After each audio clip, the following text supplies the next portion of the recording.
Hey everybody, it's Amy coming at you to provide my 4-week post-op update. Quickly to go over some of my stats, I had surgery on March the 10th, 2016 at Rex Hospital in Raleigh, North Carolina. My surgeon was Dr. Michael Tyner. The procedure that I had was a modified duodenal switch. It was a biliopancreatic diversion with a duodenal switch. My highest weight ever was 401 pounds, and that was before my preoperative diet started, which lasted for 3 weeks. My weight at surgery was 379, and my current weight is 352. So since surgery, I have lost 27 pounds in 1 month, and my total weight loss so far is 49 pounds. So last week I had provided my 3-week post-op update, and since then I've only lost about I think 2 or 3 pounds, maybe 2.5 pounds. So I was averaging about a pound a day, and now I think I've hit that stall because I've only lost like I said, about 2.5 pounds in a week, which has not been the norm for me so far. But at least I'm still losing, and I've heard some stories that some people have gained, when they're in their stall, whether that be fluids, water retention, I'm not sure, but I am losing just very, very slowly. So hopefully that my body will figure out what the hell is going on with my guts and will kick it into high gear again. I've reached out to my doctor's office just to get a little bit of clarification. So I'm on soft foods right now, which is great, which is, by the definition of soft foods, is things that are fork tender, essentially. So according to the documentation that the doctor's office gave me, is I'm supposed to be on that for weeks 4 and 6 of the diet. And then in the documentation, that's really where it ends. So I'm assuming that means that that's when you transition over to regular foods. So I reached out to the doctor's office just to confirm, because before I transferred over to soft foods, I had to go to a soft diet class at my doctor's office. So I went to that, and the nutritionist there had mentioned something about, well, before you can make the transition from soft food back to regular food, you have to get clearance from your doctor. So my next doctor appointment isn't until my 3-month post-op, which is in June 2016. So I hope don't have to be on soft foods from now, which is April the 8th, until June. So for another couple of months, I'm hoping I don't have to be on soft foods. So I sent them an email yesterday asking them, when can I make the transition to regular foods? And they came back with, well, did you read your documentation? Because it says, 4 to 6 weeks. And I said, yes. However, the nutritionist had mentioned that I needed clearance from my doctor. So I would like a little bit of clarification. Is it truly just 2 weeks that I'm on soft foods and then I can make the transition to regular foods? Or what? So I'm just waiting to hear back from them about that. Regardless, I'm still on soft foods, but I am anxious for regular foods, not just necessarily for, I'm not sure what I'm excited about raw vegetables. I would love to have a salad with some vegetables. I am a big lover of cucumbers, for example, and I really want to start using cucumbers in place of crackers. So if I want to make some tuna salad, chicken salad, or whatever, I want to use little discs of cucumber as crackers. And sometimes I just like eating cucumbers straight up. So those are some things that I'm looking forward to, which I cannot currently eat on my soft diet phase. So we'll see what they have to say about that. What else can I say? So I was taking a look at some of my stats. I track everything in MyFitnessPal. It's a fantastic app, and I love it to death. I track my weight there. I track my calories. I track my macros. So if I look at it from, let's see.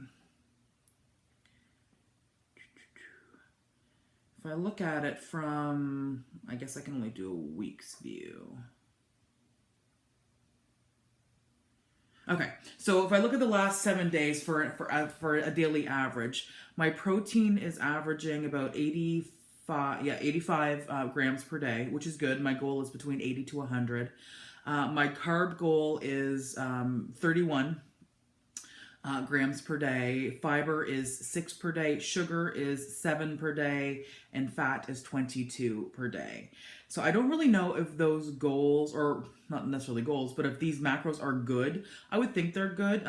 According to my nutritionist, they said that anything between 20 to 60 carbs a day is considered low carb. So I want to keep on that.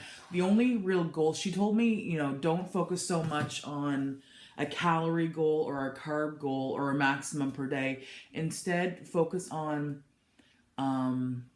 the quality of food that you're eating. So she says, you know, per meal, I should be having basically a quarter cup of protein. And if I still have room after that, then I can have some vegetables. Of course, they have to be soft vegetables. Nothing hard, just because softer stuff is easier to digest. So focus on some of that stuff. And then by that time, I should be done. So they said when I'm looking at labels, I should be focusing on fat and sugar. Both of those numbers should be less than 10 grams per serving. So I think that's pretty reasonable. There's lots of stuff out there. So that's what I'm trying to do. I'm not really looking so much at carbs themselves specifically, but I am looking at sugar the most, because that's what my nutritionist recommended. So that's what I've been doing, and like I said, I've had some weight loss. I think I'm in a stall right now. I don't think that's necessarily a reflection of what it is that I'm eating. I'm basically averaging between 500 and 600 a day. I'm starting to creep up around the 600 a day range, which is nice. Yesterday was my first day back at work. You can see I'm in my office right now. I work from home, from my home office. So yesterday was my first day back. It was good to get back to work. I was off for a total of 4 weeks, which was really nice. But by the end of it, when I was starting to feel better, I was just, you know, I'm starting to get bored. I'm starting to get bored there because I still have a weight restriction in terms of how much I can lift. So I can't lift more than 15 pounds. And that's until I'm 6 weeks post-op. So things like carrying the laundry basket, you know, from upstairs to downstairs to the laundry room, I can't do that.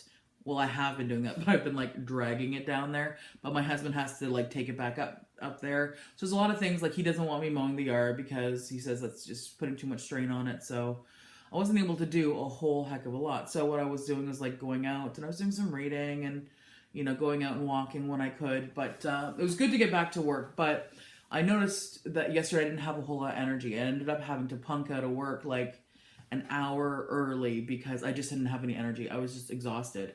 And I'm not sure, like I said, I work at a desk job. Like I'm sitting here looking at a computer all day, and I'm on conference calls, which is okay. I mean, it's certainly not physically demanding, but like mentally it was exhausting. I wasn't, you know, I've been in la land for the last 4 weeks, just focusing on healing and taking my time. And then although, you know, I'm sitting here at a desk, it's fast paced. It can be very fast paced, jumping from conference call to conference call and having to be on point, you know, answering customers' questions, talking internally about process development and all that. Well, that's just basically what I do, but you know, you got to be on point. And so that was just a little bit mentally tiring. So I left yesterday, like I said, about an hour early. It was really good. So today is a Thursday. I left work because my surgery was on a Thursday, and so I returned on Thursday. I was late for exactly 4 weeks, which I'm really glad that I came back on a Thursday because today's my second day back at work, and it's Friday. So I have 2 days to kind of ease back into the whole work mode, and then after that, I've got the weekend to kind of evaluate, you know, what's up, how that went, and then I start fresh again on Monday. So I think that's a good thing to do. I'm glad I did it that way, as opposed to my very first day being on Monday and it just like dragging on in agony for the rest of the week. So I think that is about it. For those of you who don't know a lot about me, I am in Apex, North Carolina. It's a suburb of Raleigh, North Carolina. I've lived here for about 10 years. I'm originally from London, Ontario, Canada. And I typically go home about once a year to visit my family and everything. Sometimes they come down here, but I like to go home. Usually I go home in October around Thanksgiving time. Sometimes with my husband, sometimes just me. So this year, I'm still planning on going home in October, which will be good. I'm excited to see my family, but I've not told a lot of people yet about my surgery, or that I've embarked on this journey. My immediate family knows. So like back home, my dad, my mom, my brother, my sister, and a couple of friends know that I've had this surgery, but there's a lot of people who don't. So I'm kind of using that as a motivating force too, because I'm really hoping that, you know, if I keep up with the exercise and the diet, I'm hoping I could lose some considerable weight and I can go home and kind of shock the shit out of everybody. Because that would be nice. That would be nice. And, you know, I've had some negative influences in my life, family-wise, who used to always, you know, give me a hard time, give me shit about being fat, and, you know, with just a lot of fat shaming. I wouldn't say a lot. I shouldn't say that. There's a couple people, there was a considerable amount of fat shaming. So I would really love to be healthier and just get them off my jock. You know, that would be really great. So I'm looking forward to that. I'm looking forward to going home, and I'm looking forward to traveling and being comfortable. Like, the thought of going on an airplane and not needing a seatbelt extender blows my mind. I don't think I'll be able to do that this particular trip, this trip in October. It'll be too soon. But eventually, I'm looking forward to things like that, like, you know, NSVs, non-scaled victory. So things like, you know, traveling comfortably, sitting in a booth comfortably, just basically being comfortable, really, you know, not getting tired, not having back pain. Things like that. So I feel pretty confident. I just want this damn stall to be over, and I'll feel a whole lot better about it. But it's part of the process, right? It's just part of the process. So I'm just trying to think if there's anything else that I can really talk about. I guess not until my next update.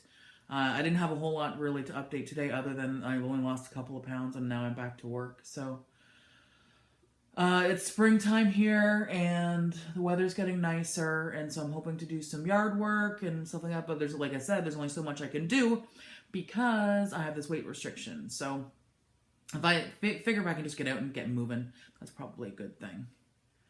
So I will go ahead and wrap up. I see that it's, I've got about 15 minutes before my next conference call. So I guess I'll go ahead and wrap this up and upload it. But thanks to everybody for sticking with me, checking in, and providing updates. I appreciate all of your support. If you're just starting this journey, if you have any questions or anything that I can help with, please feel free to reach out to me. Keep in mind, of course, that everybody's journey is going to be different. Everybody experiences things, you know, very differently. What's happening to me won't necessarily be the same thing that's going to happen to you.